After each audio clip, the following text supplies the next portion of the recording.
Boa noite, boa sorte.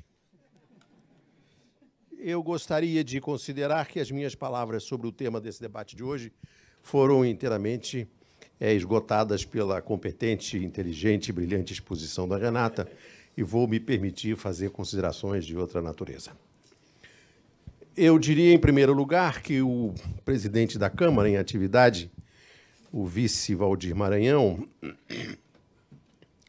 prestou um grande serviço hoje à nação, porque a atitude dele de cancelar a reunião que provocou o impeachment da presidenta Dilma terá um efeito pedagógico fundamental.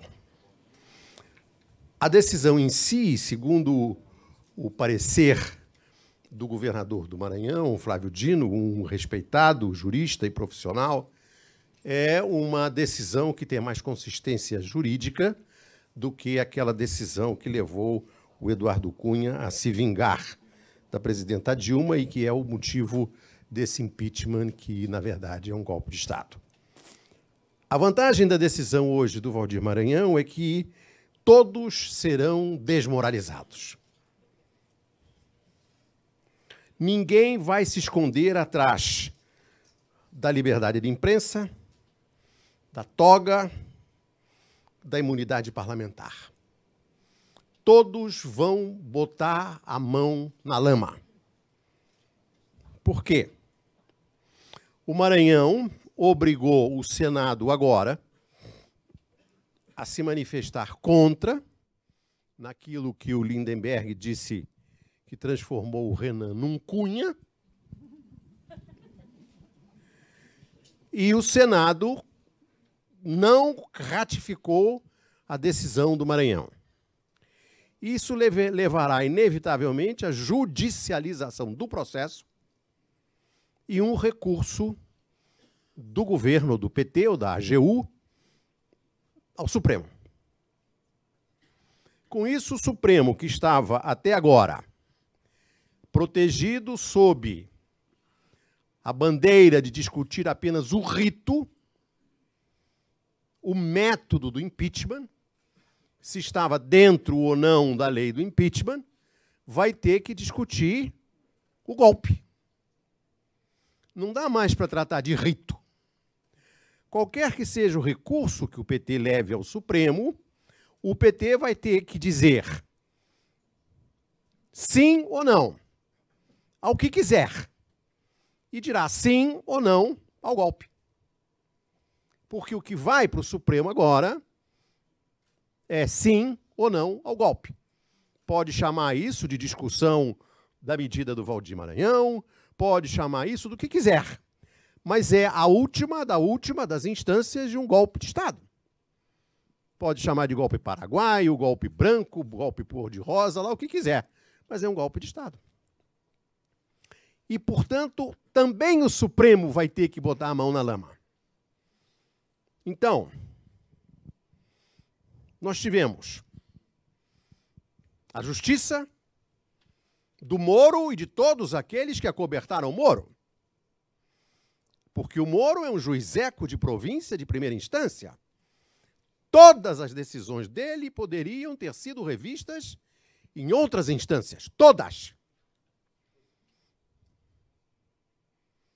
Até o Supremo. Até o STJ. Até o Conselho Nacional de Justiça.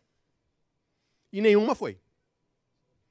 Portanto, o golpe na Justiça, o golpe no Congresso, o golpe no Ministério Público, que se tornou uma instituição partidária, militante e criminosa porque vaza. Porque vaza. O Sepúlveda pertence ministro do Supremo que, na Constituição de 88, ajudou a criar o Ministério Público Federal, disse para o meu amigo jornalista Maurício Dias: criei um monstro. O José Genuíno me disse: o Ministério Público Federal no Brasil é o doi-code da democracia. E a Polícia Federal, que é, segundo diz o Conversa Fiada, a sede da sedição. É a base em que se organiza o golpe. E é uma Polícia Federal sem chefe, porque o diretor-geral que tem lá não manda nada, é um homem suspeito de ter parte, porque ele foi ao gabinete do juiz Fausto de Santos tentar impedir a deflagração da Operação Satyagraha, e foi expulso pelo Fausto de Santos, e por isso, provavelmente, foi escolhido o diretor-geral, porque o ministro da Justiça, José Eduardo Cardoso, foi advogado do Daniel Dantas. E a Polícia Federal não tem chefe, e cada delegado, cada investigador faz o que quer, tem o seu pleito. E não tem chefe, porque o José Eduardo Cardoso não é chefe de nada. E polícia que não tem chefe é polícia de ditadura. Em toda democracia, em todo regime institucionalizado, polícia tem chefe. Quem não tinha chefe era o delegado Fleury, que matava quem queria e não dava satisfação a ninguém. Aqui a Polícia Federal comete os crimes que quiser, como grampear mictório de preso, vazar, e como diz a revista Carta Capital, combina operação de busca e apreensão falsa para justificar documento que obteve irregularmente. Essa Polícia Federal é um instrumento de golpe e não tem chefe. E o governo deixou que ela não tivesse chefe.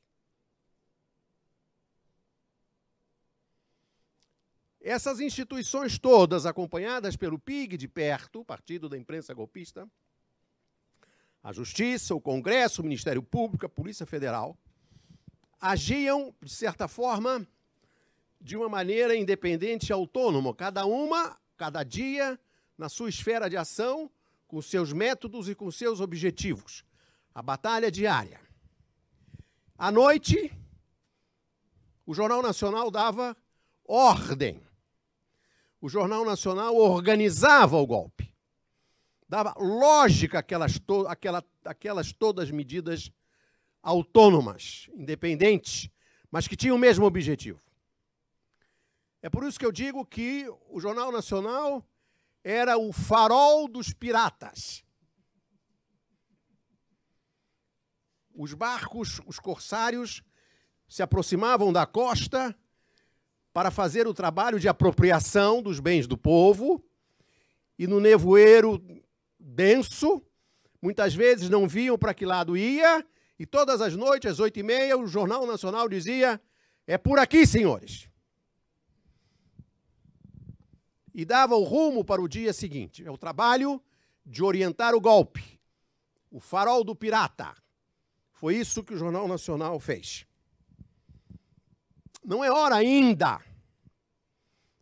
mas isso terá que ser feito de uma forma clara, inequívoca.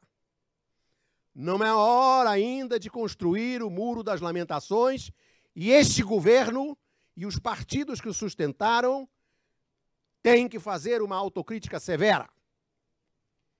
Tem que esperar ela cair, o que deve acontecer daqui a 2 dias. Mas tem que começar. Porque essa crise tem que ter o efeito pedagógico, didático, também para o PT. Este foi um governo na clandestinidade. O aparelho era o Palácio do Planalto. Frequentavam o aparelho com codinomes o Zé Eduardo Cardoso e o Mercadante. Um tinha o codinome de ministro da Justiça e o outro tinha o codinome de chefe da Casa Civil. Era um aparelho. Não falava com ninguém. Não se comunicava com os outros. Muito menos com o povo, com a sociedade.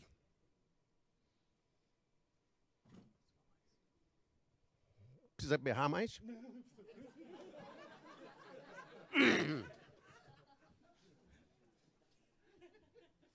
E tinha uma característica do alto ou do fundo da sua arrogância. Era um governo que apanhava e não reagia, porque achava que era muito forte, que era sabido, e que fazia uns eventos fotografáveis na NBR e achava que estava prestando contas ao povo. Não falava com os políticos, porque não queria sujar as mãos. Mas vai falar com quem? Vai falar com quem? Tem que fazer política. Ah, mas não pode falar com o PMDB, mas o regime é esse. O regime é esse. O Lula fez um acordo com o Maluf para eleger o Haddad. O Lula fez um acordo com o Sarney para ferrar o Flávio Dino. Mas vamos falar sério.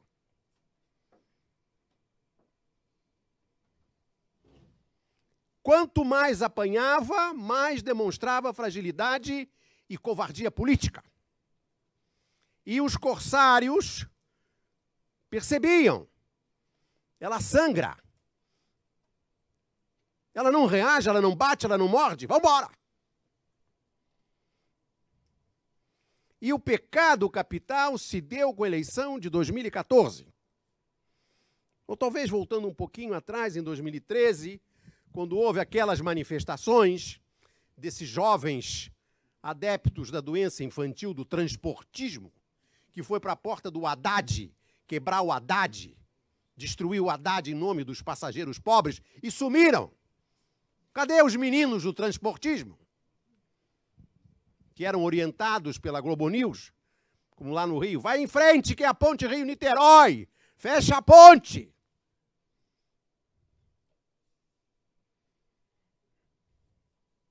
Começou ali, quando o Genuíno teve a ideia de oferecer uma Assembleia Nacional Constituinte exclusiva e unicameral para fazer a reforma política e só a reforma política. Ela topou. Em 24 horas, o Mercadante, em consulta com o Temer,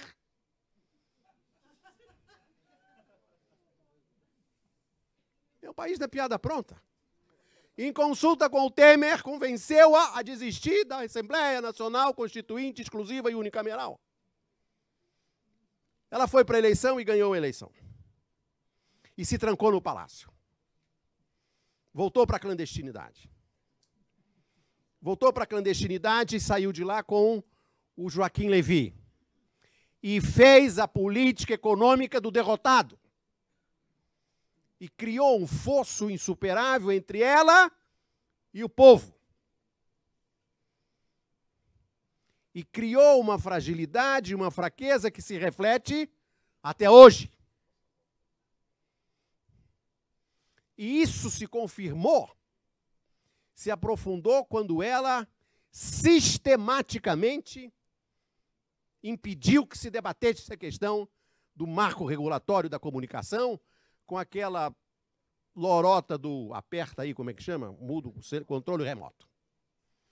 Ela mixuricou, diminuiu todos os ministros da comunicação, a começar pelo Paulo Bernardo. Ela bernardizou o Ministério das Comunicações. Transformou em nada. E até hoje, quando ela vai para essas manifestações de fim de governo, e o povo grita, o povo não é bobo, abaixa a Rede Globo, ela não pisca. Ela não pisca. Não sorri. Fica imobilizada. Eu disse no Conversa Fiada, ela explica o crime do golpe, mas não diz quem é o criminoso. O criminoso é a Globo, Dilma. Fala na Globo, Dilma. Diz que a gente matou, ela não fala. Ela descreve o crime completo. Uma facada pelas costas, outra entrou pelo pulmão, mas não diz quem usava a faca.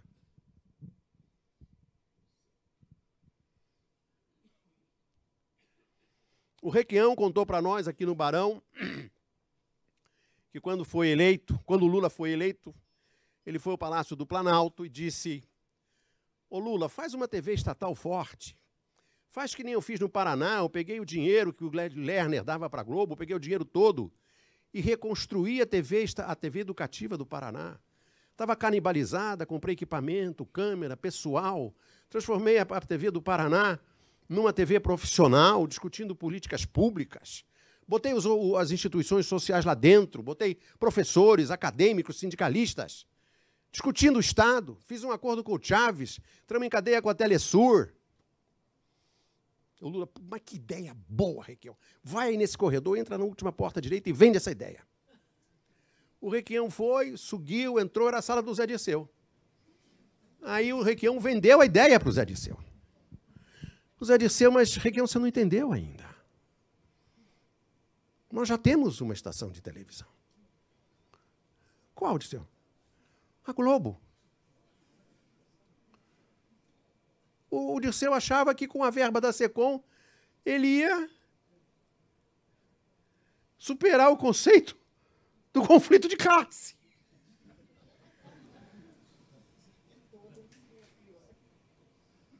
Ele ia encantar a Globo. Eu li recentemente uma reportagem no New York Times muito interessante para explicar o fenômeno do Trump. E os Estados Unidos e a Itália são dois dos poucos países do hemisfério norte que não têm uma TV estatal forte. A Itália tinha, o Berlusconi destruiu a RAI. O que prevalece na Itália e nos Estados Unidos é TV privada comercial.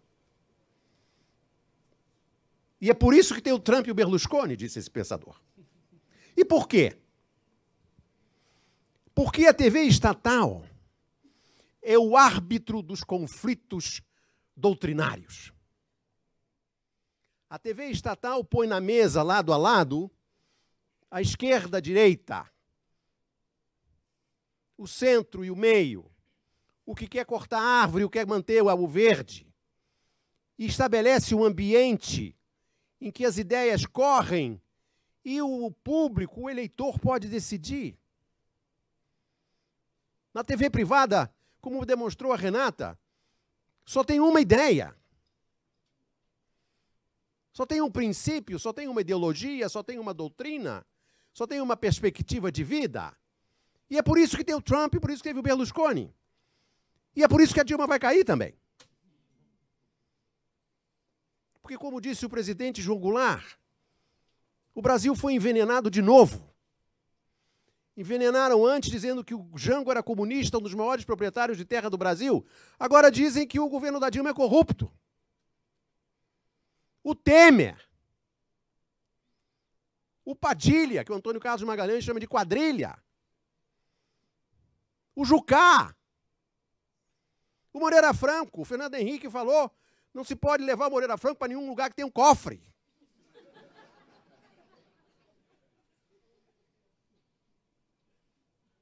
É esse o governo que vem aí. E mais, nesse momento agora, a dona Dilma vai se eximir da responsabilidade histórica de dar um sentido político à derrota.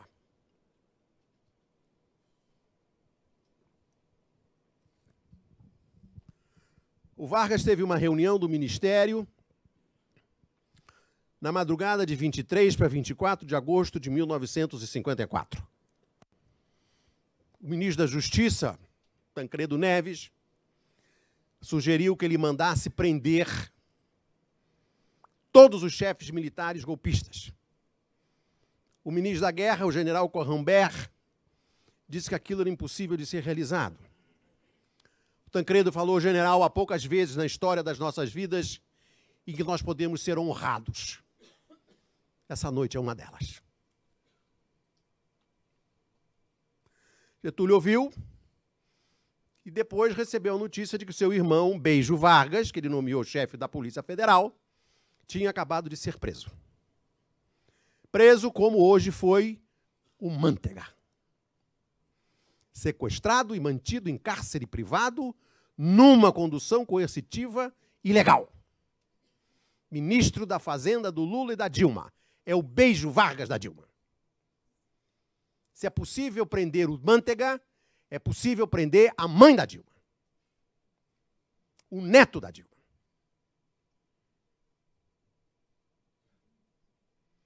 Vargas subiu no quarto e deu um tiro no peito. No dia seguinte, o Lacerda fugiu. O povo foi para a rua. foi para a rua e um dos trabalhos realizados pelo povo no dia 24 de agosto de 1954 foi botar fogo nos carros do Globo, que não via Globo ainda. E o Vargas adiou por 10 anos o golpe. No intervalo, o Brasil foi governado pelo Juscelino, com o Jango de vice, o Jango assumiu. Foram tomadas medidas em benefício do povo, muitas medidas em benefício do povo em 10 anos, e o Vargas venceu na derrota. Ela teria, na minha modesta opinião,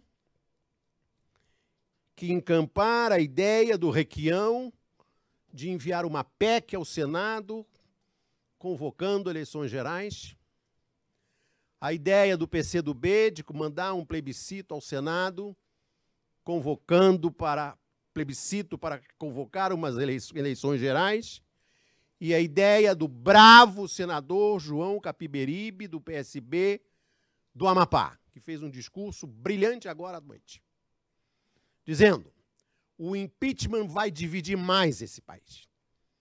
Esse país está irremediavelmente rachado. O impeachment não fala com 11 milhões de brasileiros desempregados por enquanto. Este governo não tem condições de governar. Só tem uma saída: o judiciário e o legislativo e o executivo não têm mais a propriedade de resolver essa crise. Só o povo pode resolver essa crise. E ela, eleita com 54 milhões de votos, tem a responsabilidade histórica de tomar essa iniciativa. A atitude dela de ir para o Palácio da Alvorada e resistir, não renunciar, para demonstrar que ela é corajosa e que não pactou com o golpe, fica muito bem para contar para os netos, para escrever autobiografia, mas não é dar consequência política à derrota. É preciso ganhar a derrota.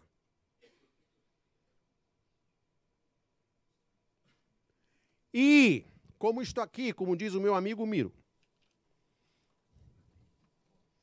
não é nem o Paraguai nem Honduras,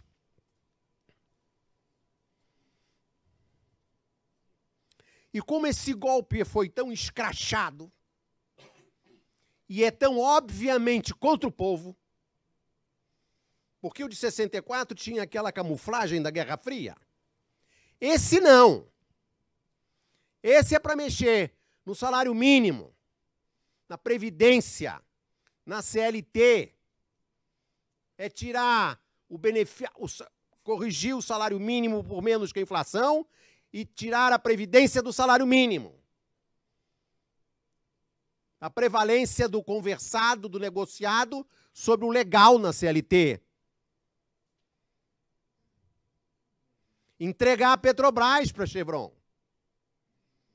Privatizar tudo o que for possível.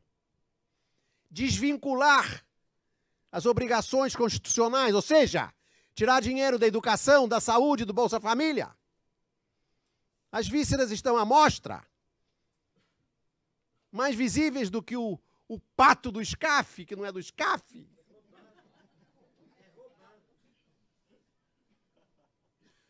E é por isso que isso aqui não é nem Honduras, nem um Paraguai, porque de uma forma metafórica, claro, metafórica, os sindicatos, os partidos, as organizações sociais, a UNE, mobilizados através das redes sociais e da internet, isso tudo fará com que se confirme o que o Conversa Fiada ter dito, que é de forma metafórica, esqueci do o MTST do Boulos, o pau vai comer. Vai comer. Vai ter luta. Eles estão achando que o povo não está prestando atenção, diz o Conversa Fiada. Não, eles acham que é lá uma reunião lá em Brasília, que eles conversam um ali com o outro e tal, e aí dão um golpe e ninguém percebe. No dia seguinte tem outro presidente da República, e eu vi hoje no Bom Dia Brasil que mudou o presidente.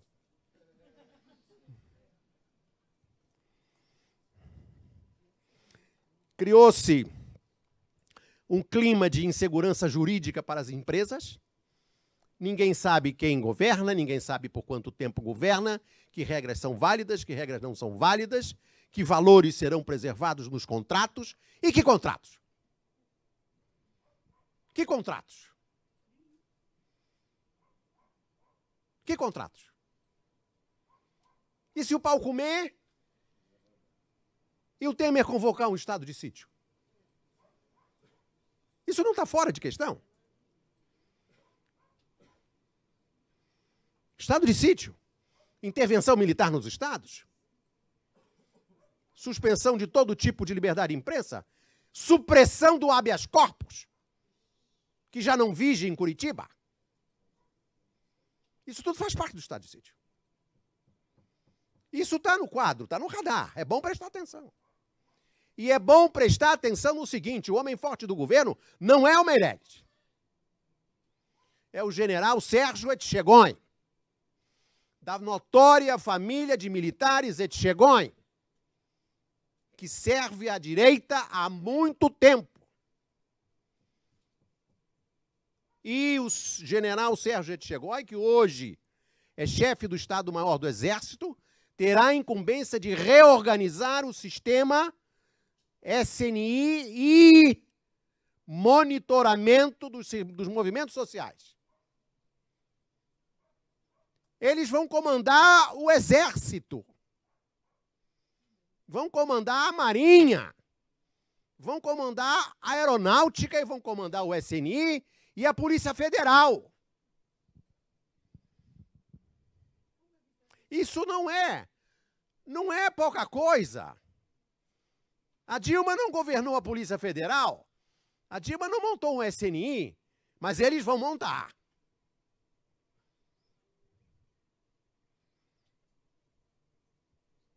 Então, eu queria concluir essas minhas breves palavras dizendo que será uma luta difícil, mas que se travará.